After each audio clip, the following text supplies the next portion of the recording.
Hey, what's up, everybody? I'm bringing back the short video YouTube only series for the channel. Used to be Hot Tokes. Now I'm calling it Spotlight, the Beyond the Ballot Spotlight. This is going along with the rebrand from the Dank Podstash to Beyond the Ballot. This first episode, I got a buddy who had been on the show at the very beginning of the Dank Podstash, and he sat down with me and discussed some crooked going-ons of some cops in his town or the next town over. I can't remember. I'm recording this after the fact, in New Hampshire. So this is my buddy Gabe Edgar and me sitting down talking about it and how he and some friends in a meme group memed their way to justice for a lady who was abused by one of these cops. So sit down, check it out. If you like it, hit that like button, comment, subscribe, all that good stuff. Share it. I really appreciate all the shares and everything. And as always, if you want to support me, check out Patreon. It's patreon.com/beyondtheballot. I would appreciate it. All right. Enjoy the video. All right. As of yet, unnamed new short video series for YouTube. Here we are.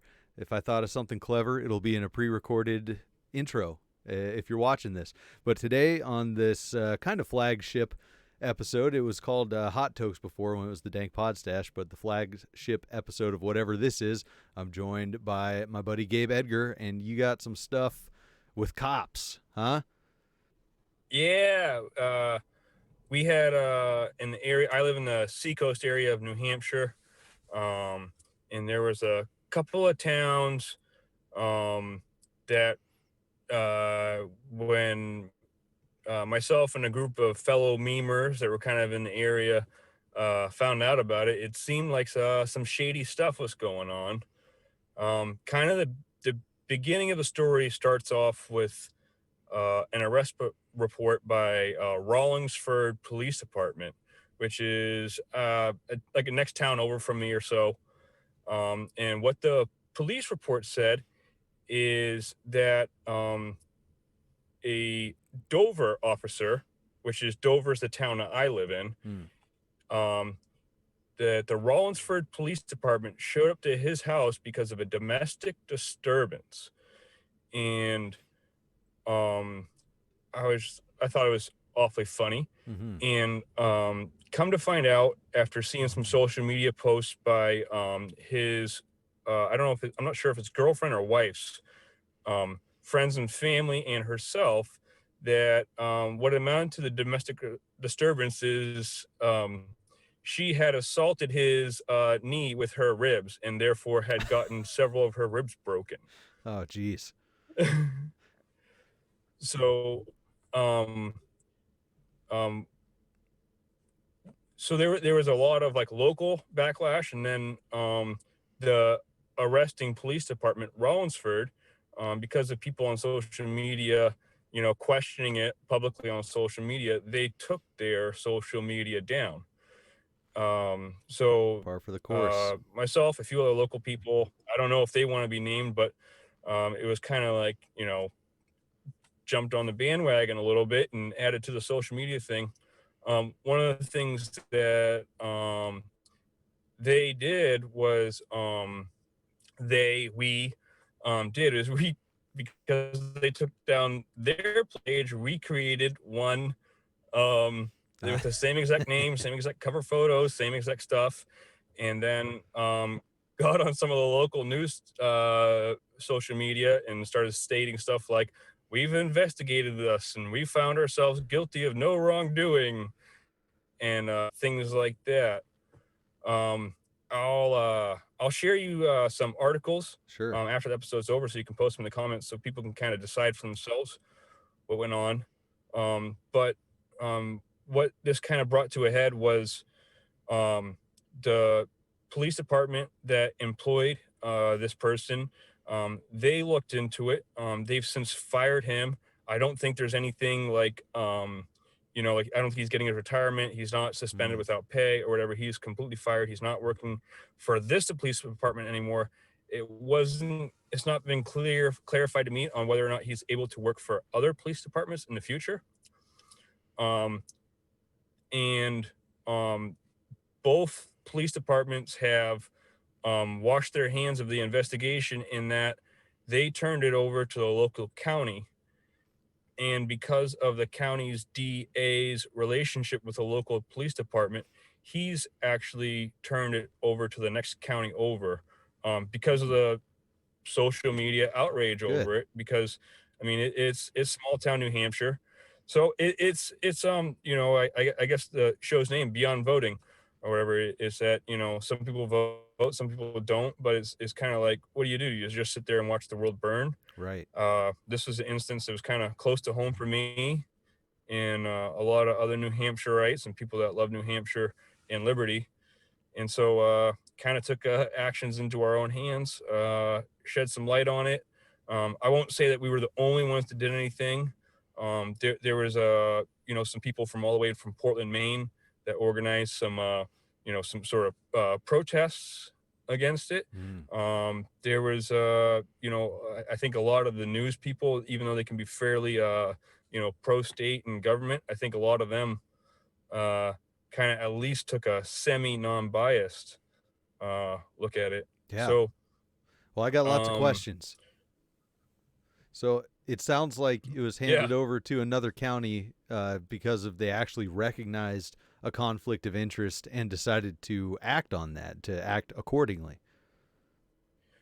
Right. Yeah. I don't know if the county themselves actually said, hey, there is a conflict of interest, but I know personally that a lot of these towns work close together. They do kind of a mutual aid thing where if they get a busy night or something like that, or a busy afternoon or whatever, or they have too many traffic details or construction details, that they'll kind of swap cops. So the chiefs all know each other, the cops all know each other. It is what it is. I mean, it's just like, I'm not trying to justify whatever, but it's just like, I'm a flooring installer. So, if we get busy, sometimes we hire other flooring companies, similar to that. Also, a lot of the people in the towns around that are police officers, if they want a change of pace or whatever, they might move to work for the local county. So that the social media outrage and stuff expressed concerns upon that once the Stratford County DA took up the case. Awesome. And I think it's reasonable, but it's who's to say? It's kind of like pick your poison. Sure. Hopefully everyone will get a fair shake out of it. Yeah. Okay. So at the start, and when what you said that her ribs attacked his knee or whatever, was that how it was actually worded in the report, or did they list it as a legitimate domestic violence thing? I think in the initial thing that the Rollinsford Police Department posted about, thing, just listed it as a domestic assault. She's had her statement released and he's had his statement released. It's kind of one of those things where he has some scratches on him and she has broken ribs. In her social media, she's posted her medical report. The Rollinsford PD, the arresting police department, brought her to the hospital for a mental examination, and her diagnosis was, I forget if it's one or several broken ribs. So I don't know why they brought her there for a mental examination after a domestic abuse. It seems to me like if she was, abused, that, she should have, or if she was the abuser, that she should be locked up or something like that. I don't understand, unless, it's one of those things. I wasn't there. I don't want to get too much into the details with it, but seems awfully funny that a medical professional, a cop says, well, you have mental issues, we're taking you to the urgent care, and then you walk out and they say she doesn't have mental issues, she has broken ribs. Right. Well, if I could speculate wildly, I would say they were trying to cover the original cop, the abuser's ass, by seeing if they could get her classified, diagnosed, whatever, as mentally unstable at that point in time. because that would try to, it would help them get him off the hook in more ways than one, I'm sure. But it sounds like he just lived straight up to the 40% stereotype, if not helped expand that percentage of 40% of cops who are domestic abusers reported. Right. Yeah. I mean, it was also interesting, watching some of the social media and stuff like that, that it kind of brought to light a lot of things like the 40% statistic rate, which is really horrible. Mm-hmm. But a lot of people didn't realize that, but it's kind of like one of those things like, a lot of people think, well, it's not in my community. And, you know, we can go fully anarchist and say abolish all cops, or we can go kind of, conservatarian and say, well, maybe if cops just protect us from, violence or whatever, they're fine. But, it has a tendency to be, right now, whatever's going on, I don't know if it's a hiring policy or what's going on, but there's definitely something that needs to be addressed there. Sure. There's a whole lot of stuff that needs to be addressed. I keep telling people about this podcast called Behind the Bastards. Amazing podcast. The guy's pretty super lefty, but he's very unbiased in most of his reporting. I like him a lot. But he did a 6-part series called Behind the Police, and it's absolutely fantastic and really, really just tears apart a lot of the stuff as far as things that need to be addressed. When people say, they need more funding, they need to be paid more money into training throughout time, and looking at the numbers, that's proven to be the opposite. The more money you throw at them, the worse they get with this stuff. So there is a whole lot that needs to be addressed, but we got to really look at how it's addressed, what is being addressed, and if it's not too late to, cut out the whole cancer and find a better alternative, of which there are many. But yeah, I also wanted to comment on the fact that it was a group of memers, because that's important. It's not just memers, but people saw something wrong in their community and went beyond the ballot, aka the main show, beyond voting, beyond asking somebody else to do it, took it in their own hands in the way that you guys could, and made a fucking huge impact. You got shit done. That's amazing. Yeah, I mean, it wasn't just us. I'm gonna give a shout out to Andrew Vesky's Gun and Meme Club, which I've been a part of for several years now. It's a bunch of great people. I know a bunch of them in real life or whatever.